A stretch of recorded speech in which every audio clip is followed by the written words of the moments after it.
Alaska, truly the last frontier. Most of Alaska's 365 million acres remain rugged, wild, and rich in wildlife.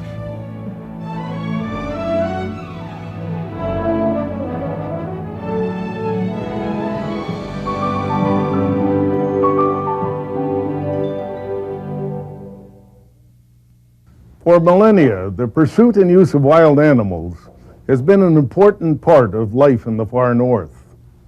Fur-bearing animals have played a key role in the lives of Alaska's people from prehistoric times to the present. Hello, I'm Jay Hammond. This is the story of Alaska's fur heritage and its importance to Alaska's people today.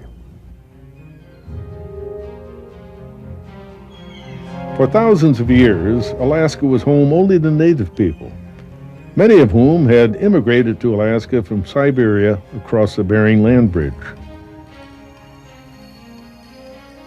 Alaska's earliest people depended upon fur-bearing and other wild animals for their very existence. Wildlife provided food and warm fur clothing needed by those who lived here. The first Westerners to reach Alaska were Russian explorers Vitus Bering and Alexei Chirikov. They sailed to Alaska in 1741 on an expedition from the Kamchatka Peninsula. Bering and many of his crew members died when a shipwreck forced them to overwinter in Alaska. Surviving members of the expedition killed many sea otters for food and carried hundreds of their pelts back to Russia. Sea otters were highly prized by the Europeans. Their pelts were very rich, and otters were rare in Russian waters. The abundance of sea otters in Alaskan waters stimulated intense interest among Russian traders. In their quest for valuable sea otter furs, the Russian-American company invested heavily in further exploration and colonization of Alaska. Alexander Baranov played an important role in developing the fur trade and establishing Russian settlements in Sitka and other areas. By the mid-1780s, Alaskan natives from the western Aleutian Islands to southeast Alaska were trading with the Russians. In exchange for valuable pelts of otter, seal, and foxes, the Russians offered iron tools, clothing, beads, and other goods previously unavailable to Alaskan natives.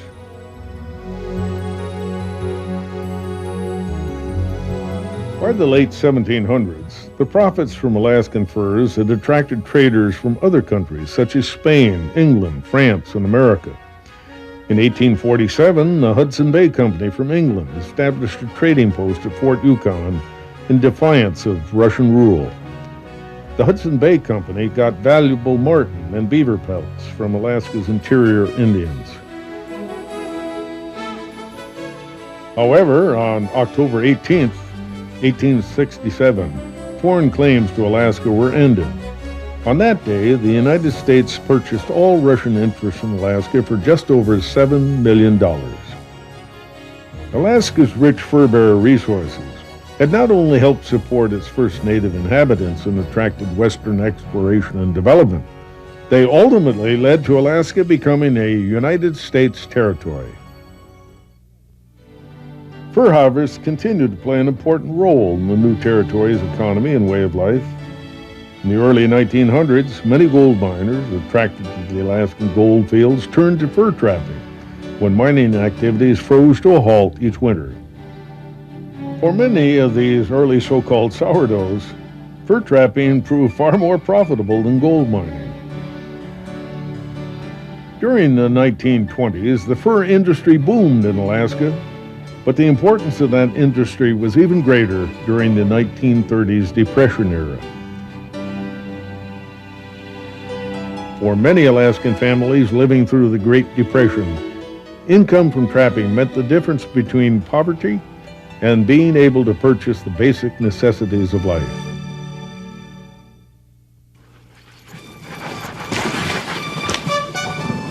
By the 1950s, many Alaskans became unhappy with the way the distant federal government had managed fish and wildlife, and the fight for statehood intensified.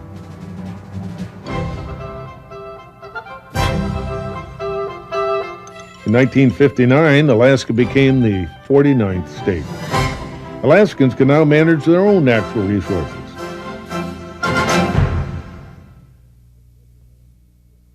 Today, under state management, many Alaskans still make a living from the land. About 10,000 Alaskans are licensed to trap each year. The annual fur harvest contributes millions to the state's economy, and it's vital to many independent Alaskans. If we can't go trapping, then we wouldn't have the extra money to pay bills and buy food, and we have to buy gas, and we have to buy oil, and pay electricity, and we even have to have money to wash our clothes.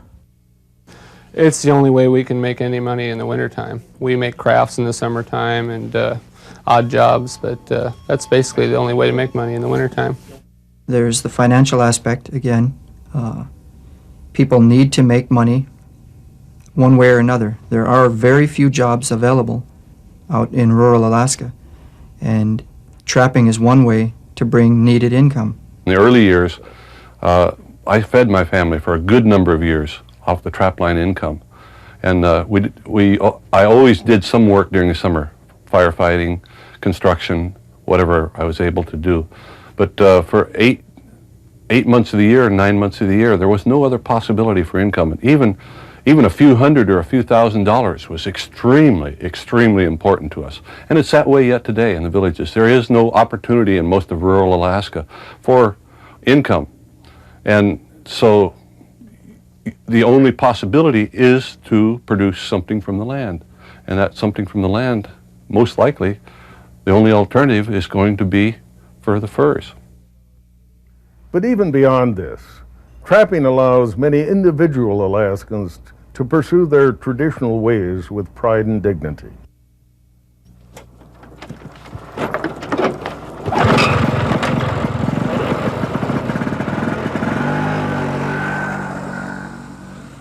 Running a trap line is really important to us. One of the things that I'm interested in teaching Toby is that wild animals are a wild natural resource. Okay, Toby, we're going to use a conibear trap today, which I really like. These things are body grip traps, and they kill the animal quickly. And by killing the animal quickly, not only are they humane, but they also prevent fur damage. When you run a trap line, you get to know which animals live where, and you get a feel for how heavily you're trapping and how much the country can provide without being over-harvested. The bucket protects the bait, and it keeps the birds from getting the bait. And there aren't very many other animals that would ever go up into that trap, so that you know if you catch something, it's going to be a marten. Okay, that looks pretty good to me. You get a pretty good intuitive feel for how abundant animals are and how your trapping is affecting them, and when it's time to back off and when it's time to trap more. Been out there for 15 years. We raised, my wife and I moved out here together, and we have 3 kids, and all the kids are in correspondence school, and we just really enjoy the whole lifestyle, the peace and quiet, and being with the family. It's just, that's our main goal, is to be together with our kids. The trappers are a good bunch. They're good, hardy folks. They're tough. They're dedicated. They're committed. And they're not motivated largely by the dollar, although to some extent they're practical. They have to be. But they're really, really motivated by the love of the lifestyle. The tradition of fur sewing has long been a recognized northern art form. Gorgeous hand-sewn parkas, mukluks, trappers' hats, mittens, and other uniquely Alaskan fur products are a source of pride for both the talented sewers who design and produce them and the people who wear them. Some of the designs take months or even years to create. I make dancing boots, I make caribou leg skin boots, and I make moose hide mitten, beaver mitten, lynxskin mitten. That is true. Beaver hat is right. Mitten and the boots for inside, the insole is good for 60, 50 below. And that's what they use around here. When you take an honest look at resource development, harvesting wild fur does not damage the environment. Wild fur itself is completely natural, durable, warm, and biodegradable. Above all, it is a renewable resource. Well-regulated annual harvests are ecologically and environmentally sound. The harvest of wild fur has left both the land and its wildlife unimpaired and productive. The production of virtually every other currently popular garment material, such as cotton or synthetics, has a far greater impact on the environment. Production of these materials adversely impacts wildlife and wildlife habitat far more than does fur harvesting. It also takes much more energy from non-renewable resources like oil to produce fabric material other than wild fur. Many people fear trapping could cause fur-bearing animals to become rare or extinct in Alaska. However, after 250 years of fur harvesting in Alaska, all fur-bearer populations remain healthy and productive.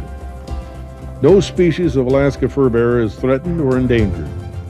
There's no better example of sustainable use of a renewable natural resource. You can go to some of the areas that my father trapped 40, 50 years ago, and there's still a lot of fur there. You can go to near some of the villages where they've trapped, documented for 100 years plus. Very good fur. Certainly there's the cycles. Cycles of some animals are high, cycles of some animals are low, and that area will still be going through those cycles. But certainly there's an abundance of fur in many of those areas. Fur production in Alaska is one of the reasons wildlife habitat is valuable in its natural state. Wild fur provides a powerful ongoing incentive for Alaskans to protect the land and the valuable wildlife resources it supports. People, they take one or two animals out of a certain area, like of a beaver lodge, then they put their setup so that next year that you'll have a beaver there, so you can take 2 more beaver again next year. You have to understand that animals are living and dying out there. Trapping is just a part of this natural system, and we understand how important it is to keep a balance. We have to regulate our trapping to make sure that there are going to be enough animals for our children and for our grandchildren. Alaska's Constitution requires the State Department of Fish and Game to conserve those resources and the habitat upon which they depend for the benefit of future generations.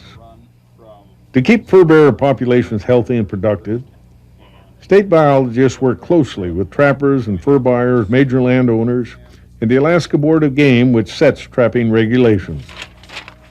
The department keeps close track of the number of animals taken and exported from the state each year. Questionnaires are sent out to trappers, and Fish and Game staff learn from the responses.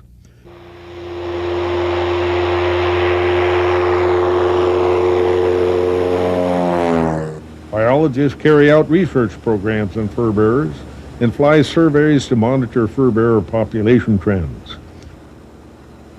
All of the biological information is essential for the professional management of Alaska's fur bearer resource.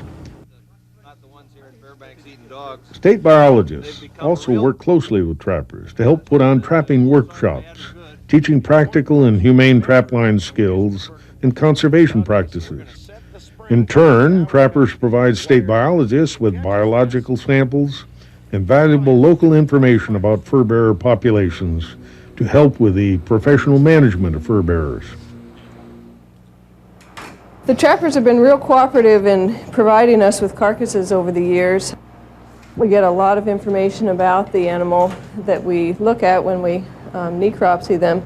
In particular, these are reproductive tracts from lynx. We can look at those when we take them out of the animal, count placental scars, and count different parts of the ovary to try and tell how many kittens the female had the previous year, and that gives us an idea of productivity, how well is the population reproducing. A lot of the trappers will donate their carcasses or parts of their carcasses to Fish and Game to, for study purposes.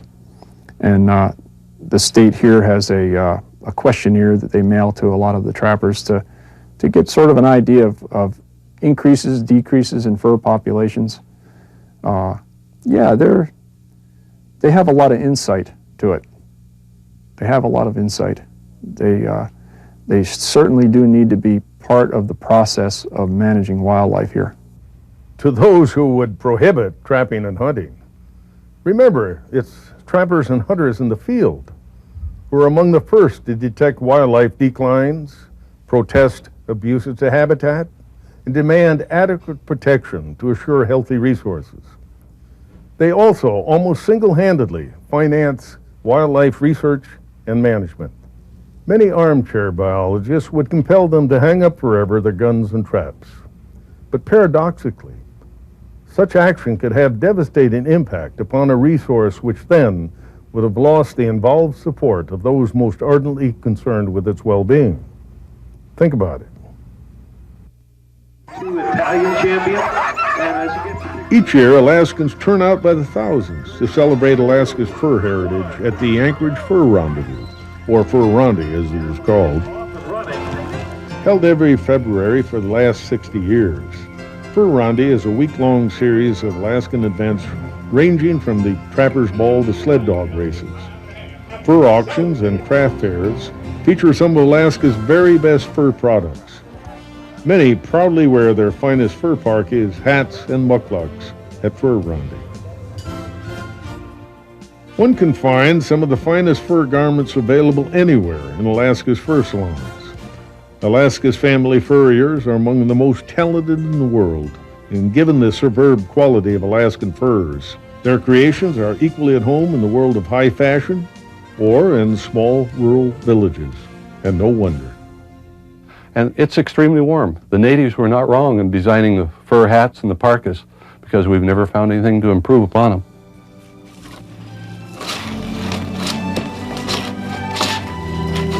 Alaskans share enduring values of hard work and independence, much of which we inherited from the early trappers.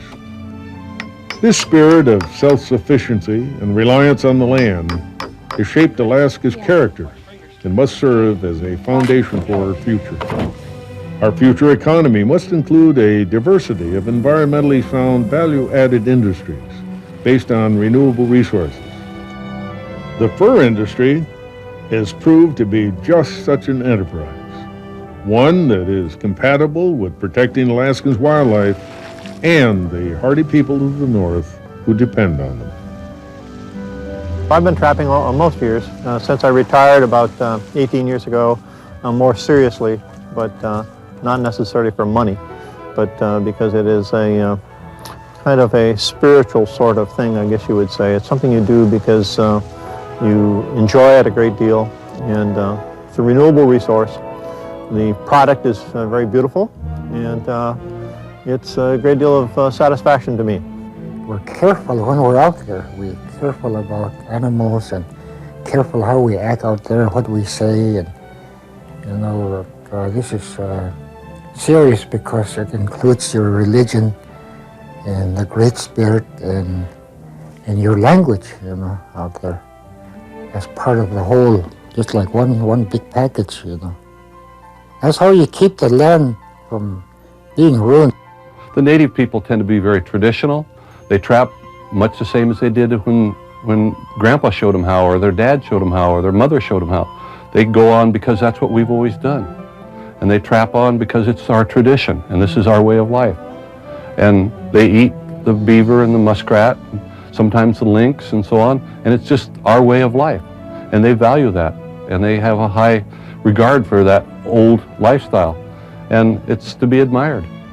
Trapping is very important to our culture, so we teach our grandchildren, like I've been taught by my parents.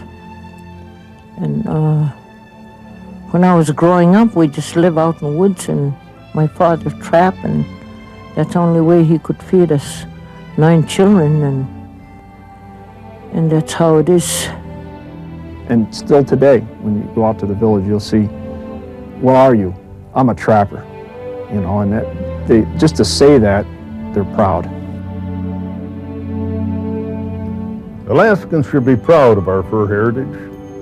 With continued improvements in trapping techniques and professional management of our fur-bearer resources, A sustainable harvest of wild fur will play an important role in Alaska's future.